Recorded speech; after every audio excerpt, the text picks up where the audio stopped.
Para la selectividad es esencial entender cómo Roma construyó su propio lenguaje artístico. A menudo se dice que Roma imitó a Grecia, pero claro, el examen te exige saber distinguir porque esto no fue así. Roma no copió, sino que transformó, uniendo el ideal griego con el realismo etrusco para crear una escultura con una función clara, que era política, social y propagandística. Y con respecto a esto último, no te olvides que Roma siempre usa el arte para comunicar poder, familia, tradición y también historia. Hagamos un pequeño repaso. De Grecia toman la proporción, la belleza serena y el ideal clásico, mientras que de los etruscos heredan el gusto por lo real, lo expresivo, incluso lo crudo. Hoy justamente vamos a analizar los tres ejes que más caen en selectividad: el retrato, el relieve histórico y también la imagen del poder imperial. Así es que bueno, avancemos poquito a poco. Si hay algo único en Roma, sin ninguna duda, es el retrato. ¿De dónde viene esa obsesión por representar los rostros? Bueno, pues esto le viene de dos tradiciones. Por una parte tenemos las Imagines Maiorum, que eran máscaras funerarias de cera. Estas se tomaban directamente del rostro del difunto, se guardaban en los atrios familiares en símbolo de homenaje. ¿Cuál era el resultado de todo esto? Un compromiso con la verdad facial, claro, era directamente un molde de la cara, las arrugas, la simetría, la vejez, todo se mostraba. Y por otra parte el retrato helenístico, que en este caso lo que les aportaba a los romanos era técnica, anatomía, expresividad sutil y también esa capacidad para captar las emociones. Y claro, de la fusión de ambas tradiciones es lo que genera un retrato fisonómico, realista y sin idealización. Roma quiere ver a la persona tal cual es, con sus virtudes y con sus defectos. Veamos ahora cómo evoluciona este retrato. En la práctica, estas ideas se materializaron de dos formas distintas. Principalmente estamos hablando de dos tipologías clave, que son el busto y la estatua. En primer lugar, hablemos del busto. Este se centra en la cabeza y también en la parte superior del torso. Fue la forma del retrato individual más popular y también más personal. Piensa precisamente en lo que hemos visto, en las Imagines Maiorum. Las mencionábamos antes, esas máscaras de cera conseguían capturar cada arruga, cada imperfección. Bueno, pues el busto romano heredó esa filosofía de realismo brutal. No quería idealizar, sino que lo que pretendía era capturar la esencia fisonómica del individuo, su personalidad y también las características que lo hacían diferente. Realmente era una forma de asegurarse de que el retrato fuera reconocible al instante. Y claro, esto era ideal para los entornos domésticos y también para poder honrar de esa forma a los ancestros. Y en contraste tenemos la estatua. Si el busto era algo íntimo, personal, la estatua era toda una declaración política. En este caso hablamos de una representación de cuerpo entero y que realmente iba más allá del parecido físico. Aquí el objetivo era más bien transmitir el estatus, el rol público o incluso la virtud heroica del personaje que se estaba representando. Y aquí los romanos se inspiraron mucho en los cánones griegos para hacer esto. Por eso, a menudo vemos estatuas con cuerpos idealizados, incluso desnudos, a pesar de que la cabeza mantuviera ese realismo fisonómico tan romano, con el cuerpo no hacían lo mismo. Un ejemplo famoso puede ser la estatua de Augusto Prima Porta, que veremos más adelante, donde el cuerpo es idealizado, casi como un dios griego, vaya, pero el rostro sí que es cierto que es inconfundible, es el de Augusto. También veremos ejemplos como las estatuas ecuestres, concretamente veremos el de Marco Aurelio, que de igual forma pretendían proyectar ese poder y esa autoridad. Bueno, y una vez que hemos entendido de manera general el busto y la estatua, vamos a pasar a analizar las particularidades de cada uno de ellos. El busto sin duda era el formato preferido para retratar y de hecho evoluciona mucho. En primer lugar tenemos la República temprana, solo aparece la cabeza y es una herencia directa de las máscaras funerarias. Avanzamos hacia el final de la República, aquí se añaden los hombros y parte superior del pecho, más presencia ya del cuerpo, podríamos decir. En el siglo I después de Cristo, el busto incluye los hombros y también los pectorales completos. Aparece ya aquí un mayor estudio de la anatomía. Y por último, en el siglo II después de Cristo, Alcanza ya el pecho entero y el inicio de los antebrazos. Es el momento de la máxima complejidad compositiva. ¿Ves la progresión? Cada vez hay más cuerpo, cada vez se le pretende dar mayor naturalidad y por supuesto con todo esto se consigue dar más vida. Y bueno, como hemos visto, no solo estaban los bustos. Roma también retrataba mediante las estatuas y de hecho estas tenían posturas muy significativas. Por una parte tenemos sedente, que era la postura de filósofo o de magistrado. Esta principalmente lo que pretendiera transmitir una autoridad serena. Continuamos con la ecuestre y esta prácticamente era exclusiva del emperador. ¿Por qué? Pues bueno, ¿quién más puede aparecer dominando el caballo si no es el emperador? Y por último, de pie. Esta es la más común, que era ideal para imágenes oficiales, honoríficas o incluso religiosas. Aquí el cuerpo transmite firmeza, solemnidad y también jerarquía. Y de nuevo, como todo lo que hacen los romanos, cada postura no solo retrata, sino que pretende comunicar un mensaje tanto social como político. Entremos de lleno a analizar qué ocurría con la República. En la época republicana, el rostro se convierte en una herramienta de política y moral, por supuesto. Roma vive un momento en el que la identidad del ciudadano se mide por su conducta, su servicio público y también por su disciplina personal. Y justamente eso es lo que quiere mostrar la escultura. Por eso el retrato republicano adopta un aspecto grave, severo y también profundamente sobrio. La prioridad aquí no es la belleza ni la idealización, sino el carácter, transmitir quién era el retratado, qué valores encarnaba esa persona. Los rostros aparecen cargados de expresión contenida, miradas firmes, comisuras tensas, una serenidad que lo que refleja es autocontrol. Y no es casualidad. Esa actitud visual lo que comunica es gravitas, dignitas y autoritas, que son las virtudes cívicas que eran fundamentales para la República. También vemos algo muy característico, que es el envejecimiento voluntario de los rasgos. Sí, como lo oyes, incluso cuando el modelo era más joven. Las arrugas no se interpretaban como defectos, sino que eran signos de experiencia política y de sabiduría moral. Fíjate qué curioso, que un rostro marcado por las arrugas para Roma era pues un currículum. Además, durante esta etapa muchos retratos fueron elaborados por escultores griegos, que trabajaban para familias romanas y claro, adaptaban su técnica clásica a este ideal más austero y moralizante. Y un detalle importante, los retratos femeninos son pocos, porque sí es cierto que son pocos, pero cuando aparecen se representan casi siempre cubiertos por un manto, símbolo de modestia, discreción y virtud, tal y como exigía la ética republicana. En conjunto, el retrato no busca impresionar por su belleza, sino por su honestidad. Es la imagen oficial de una sociedad que valora la virtud sobre la apariencia. Veamos ahora cómo estos principios se materializan en ciertas obras. El primero de ellos es Bruto Capitolino, aunque en muchos manuales aparece como romano desconocido. Y dirás, ¿y por qué esta doble denominación? Pues porque la identificación tradicional lo asocia con Lucio Junio Bruto, que era el fundador de la República, pero nunca ha podido confirmarse. La pieza sin duda representa esa autoridad moral y esa severidad que encajarían con él, pero al no existir pruebas concluyentes, algunos autores prefieren llamarlo pues de una manera neutra, por eso lo de romano desconocido. Pero eso sí, sea quien sea, lo fundamental es su fuerza republicana. Tiene rasgos duros, arrugas intensas y una mirada firme que encarna la virtud cívica del mos maiorum. El segundo ejemplo es la estatua Barberini. Aquí vemos a un ciudadano sosteniendo los bustos de sus antepasados. Es una imagen perfecta del valor del linaje en la República. El prestigio político empieza por la memoria familiar y esta obra lo convierte en toda una imagen de la República.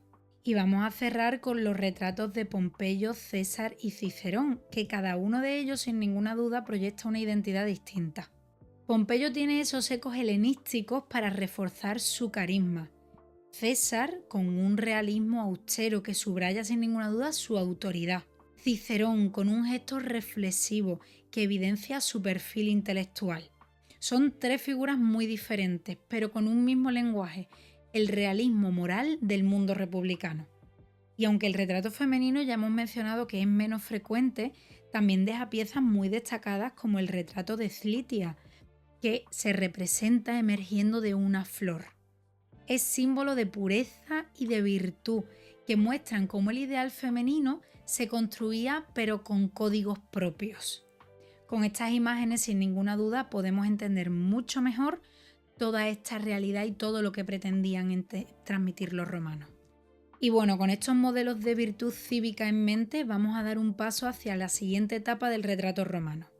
Cuando llegan los emperadores, el retrato ya no es solo identidad personal, para nada, es propaganda. Y Roma usa la escultura para legitimar poder, transmitir estabilidad y también para inspirar respeto. Vamos a observar una evolución que va desde el idealismo de Augusto a la expresividad severa hasta la abstracción simbólica de Constantino. Comencemos por el primero de ellos. Con Augusto se inaugura un nuevo modelo de representación imperial. Frente al realismo austero de la República, ahora se impone un ideal de juventud eterna que está inspirado directamente en el clasicismo griego del siglo V a.C. El retrato del emperador ya no refleja el paso del tiempo, sino la autoridad moral, la serenidad y también la estabilidad que traía el nuevo régimen. Veamos los dos ejemplos fundamentales. En primer lugar, tenemos a Augusto de Prima Porta del 19 a.C. y aquí se presenta como un general victorioso. Podemos observar cómo la coraza está llena de relieves simbólicos que narran la recuperación de las insignias romanas, un mensaje político que está muy claro. Si os fijáis, a su lado aparece Eros sobre un delfín que recuerda precisamente su linaje divino a través de Venus, reforzando la legitimidad del poder que tiene. La postura, el canon corporal y la armonía general remiten al arte griego clásico, especialmente al Doríforo de Policleto. Continuamos con Augusto Pontifices Maximus. En esta escultura el emperador aparece pero como un sumo sacerdote, con ese velo ritual que usaban quienes oficiaban sacrificios. Es la imagen de un líder que concentra ya no solo el poder político, sino que también tiene el máximo cargo religioso del Estado. De nuevo, su rostro permanece idealizado, reforzando la idea de estabilidad, orden y de continuidad. En conjunto podemos decir que estas obras construyen la imagen de un emperador único, un emperador joven, sagrado, perfecto, que es capaz de encarnar la armonía de Roma, esa que buscaba después del final de la República. Y claro, con el cambio de dinastía, pues este ideal clásico evoluciona hacia formas más solemnes y también más monumentales. Con la dinastía Julio-Claudia aparece algo nuevo en la escultura imperial, la divinización explícita del emperador. Si con Augusto veíamos una idealización moderada, ahora el lenguaje visual es mucho más heroico y también sagrado. Los emperadores adoptan cuerpos semidesnudos de atletas con la corona de laurel y se representan con atributos propios, de los dioses romanos. La idealización aquí es extrema, fuerza física, perfección corporal y presencia casi sobrenatural. El ejemplo más significativo podemos encontrarlos en el Claudio divinizado que tenemos aquí a la derecha. Aparece acompañado por el águila de Júpiter, que es símbolo directo del poder celeste. No es solo una figura política, es un gobernante que participa simbólicamente del mundo divino. Este tipo de imágenes buscan reforzar ese mensaje central del primer imperio. El emperador no solo gobierna con autoridad, sino que gobierna porque tiene una legitimación sagrada. Pero bueno, esta visión tan heroica no va a durar siempre. Pronto volverá un retrato que es mucho más realista y también mucho más humano. Con los Flavios vemos un giro muy interesante. Roma vuelve al realismo republicano.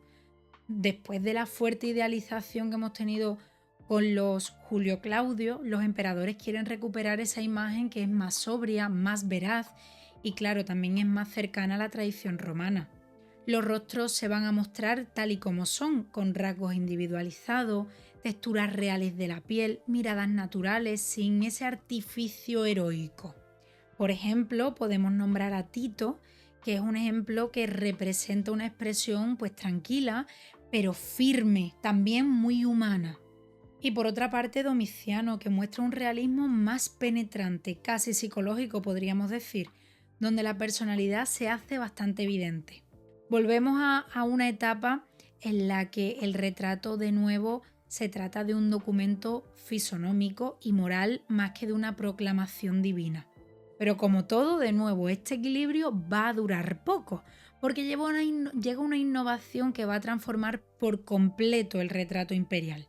Tras esa recuperación del realismo que han hecho los Flavios, la escultura imperial avanza hacia un equilibrio nuevo. Se trata de la sobriedad clásica y el refinamiento cultural.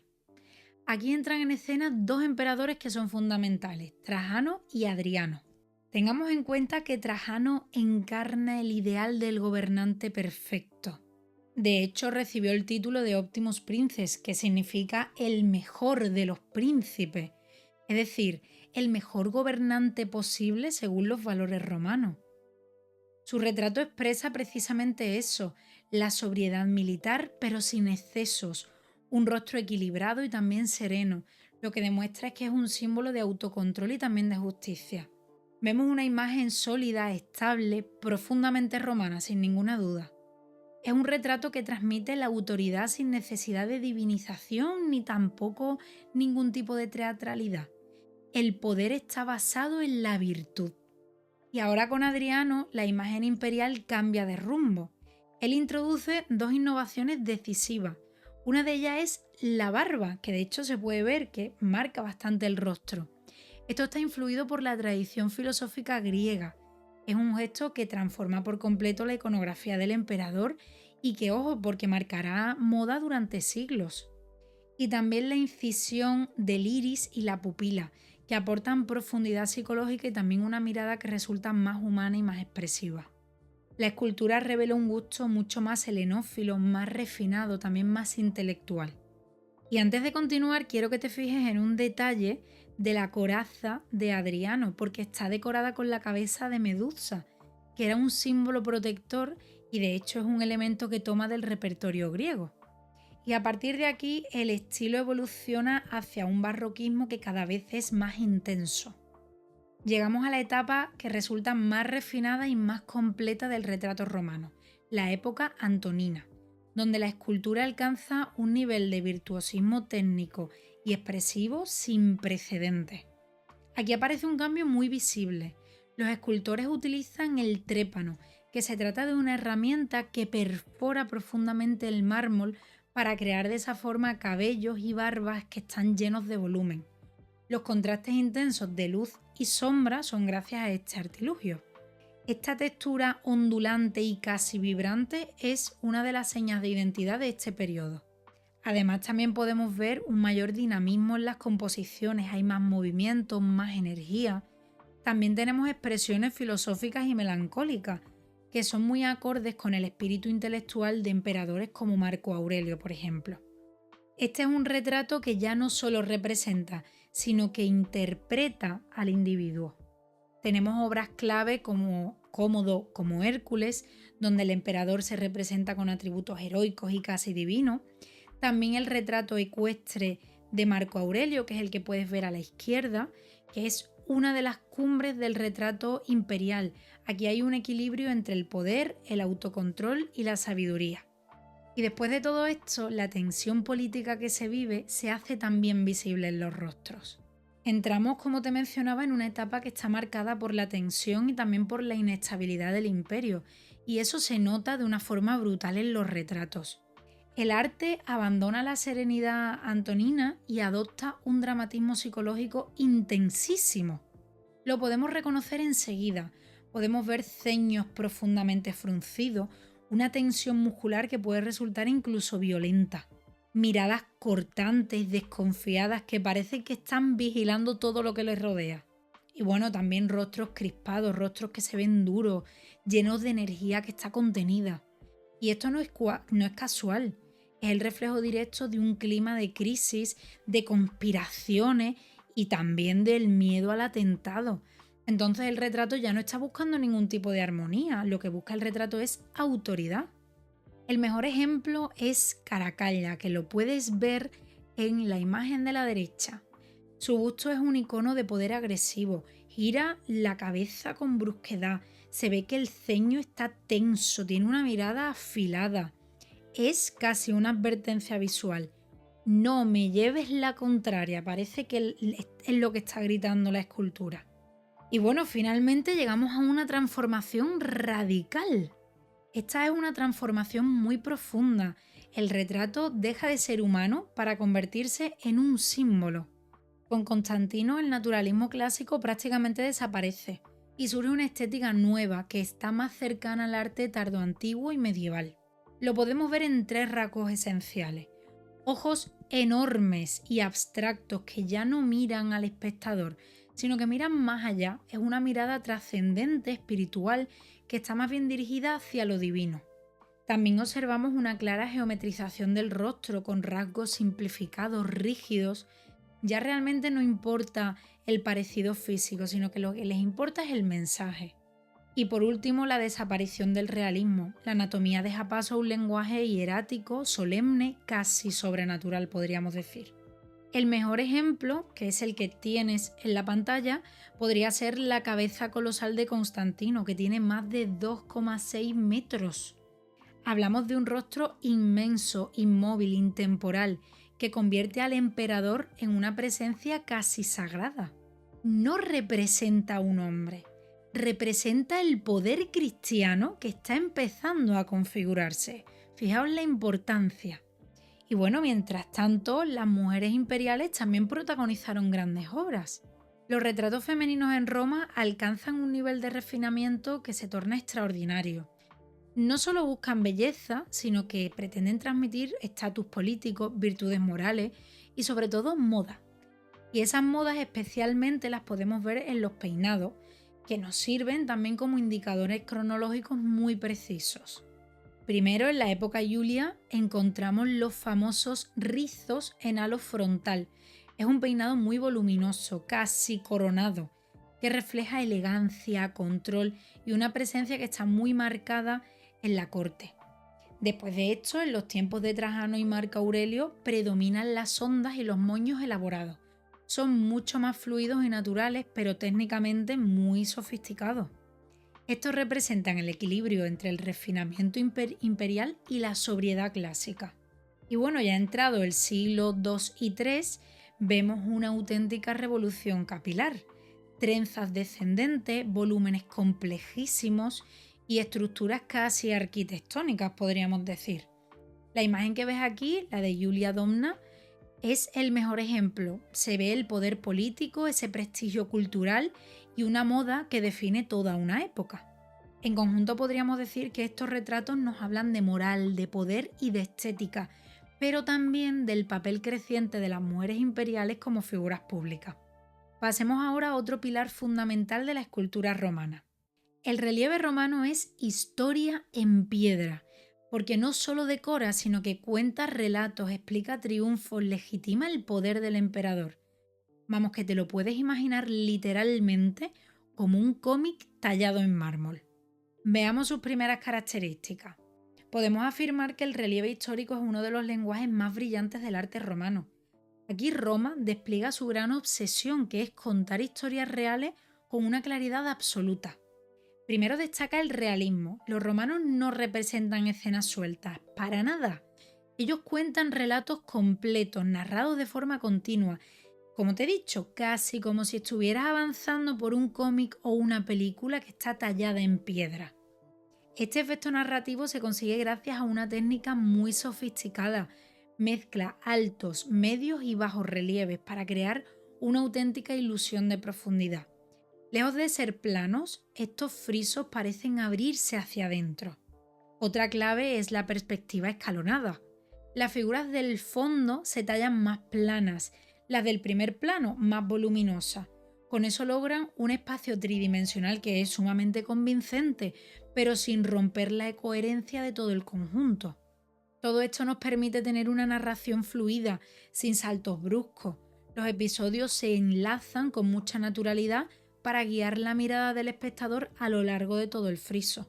Y bueno, no podemos olvidar que el arte tenía un fuerte carácter propagandístico.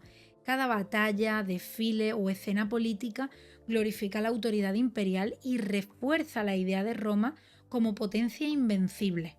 Y finalmente llegamos a la gestualidad expresiva y las composiciones variadas, que son las que aportan dinamismo y también dramatismo. Esto hace que cada relieve parezca prácticamente algo vivo. Y bueno, con todo esto en mente vamos a ver el primer gran ejemplo donde aparecen todas estas ideas.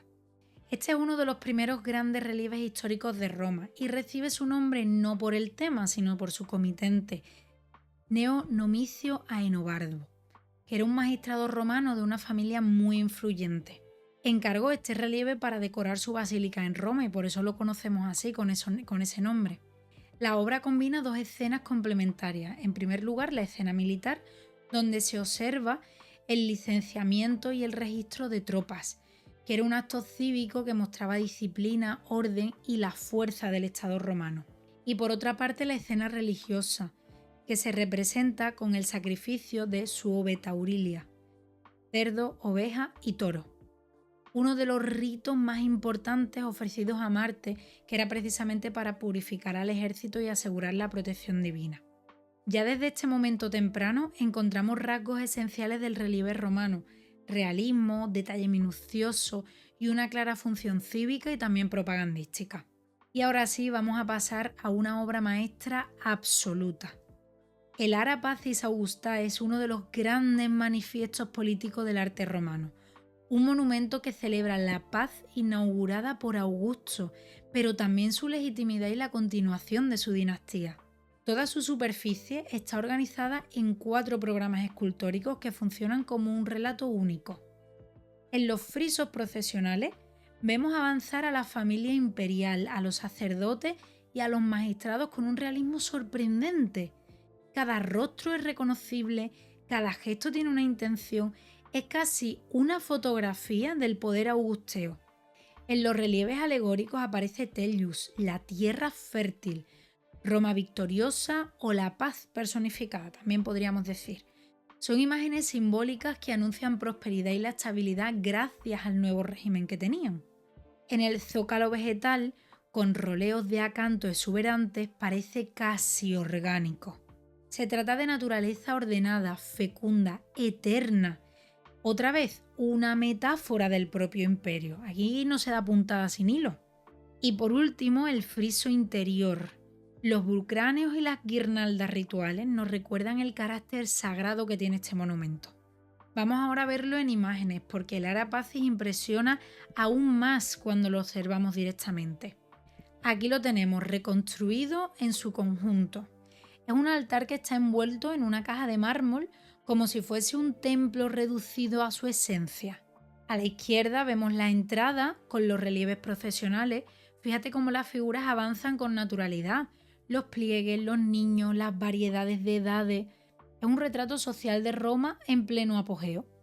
A la derecha tenemos uno de los relieves más famosos, que es Tellius o Tierra Madre. Aquí las ninfas, los animales, las flores y la brisa que mueven los mantos crean un ambiente de mucha armonía. En este caso, Roma no solo gobierna, sino que Roma garantiza la paz y también la abundancia.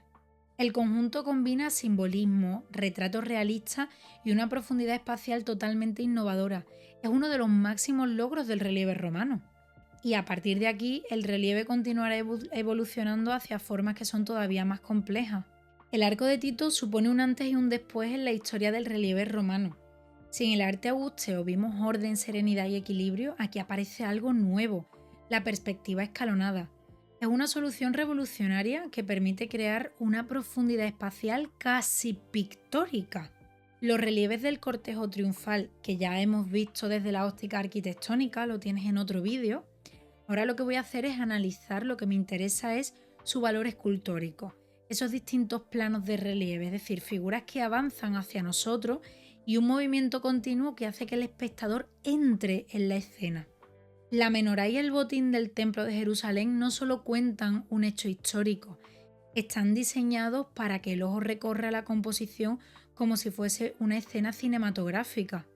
Es el primer gran paso que se da hacia la tridimensionalidad narrativa, fíjate la importancia. Con esta innovación técnica empieza una época de brillantez escultórica que alcanzará su máximo en el siglo II. Precisamente hablamos de la época de Trajano, donde el relieve histórico llega a su plenitud. Todo lo que Tito, o mejor dicho, todo lo que en Tito era un experimento, aquí se convierte en un lenguaje artístico que es completamente maduro. Los relieves cubren absolutamente toda la superficie disponible. No hay ningún espacio vacío, cada centímetro nos está contando algo. Además, se combinan escenas militares, ceremoniales y también civiles, creando de esa forma un relato que es complejo pero perfectamente legible. La técnica sin ninguna duda es extraordinaria. Tenemos altos relieves para la acción principal, bajos relieves para el fondo y un uso del espacio que genera una profundidad casi ilusoria.